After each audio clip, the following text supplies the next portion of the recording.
রক্ত যখন দিয়েছি, রক্ত আরো দেব। এদেশের মানুষকে মুক্ত করে ছাড়বো ইনশাআল্লাহ। এবারে সংগ্রাম আমাদের মুক্তির সংগ্রাম, এবারে সংগ্রাম স্বাধীনতার সংগ্রাম।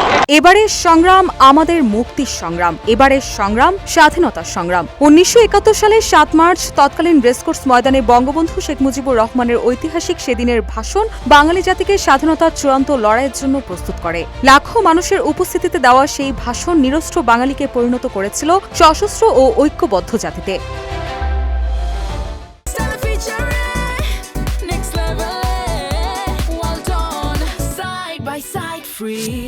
এই ভাষণের পর শেখ মুজিবের বিরুদ্ধে বিচ্ছিন্নতাবাদের অভিযোগ এনে তৎকালীন পাকিস্তানি শাসক গোষ্ঠী বাঙালিদের দমন করতে ভয়াবহ পরিকল্পনা গ্রহণ করে। ভারী অস্ত্রশস্ত্রে সজ্জিত হয়ে 25 মার্চ কালো রাতে তারা নিরস্ত্র বাঙালির ওপর নির্বিচারে হত্যাযজ্ঞ চালায়। তারপরেই বাংলার মুক্তিযোদ্ধারা প্রতিরোধ গড়ে তোলে এবং দীর্ঘ 9 মাসের রক্তক্ষয়ী যুদ্ধের মাধ্যমে অর্জিত হয় স্বাধীন ও সার্বভৌম বাংলাদেশ। উল্লেখ্য, বঙ্গবন্ধু 7 মার্চের এই ভাষণকে 2017 সালে ইউনেস্কো বিশ্ব প্রামাণ্য ঐতিহ্য হিসেবে স্বীকৃতি দেয়।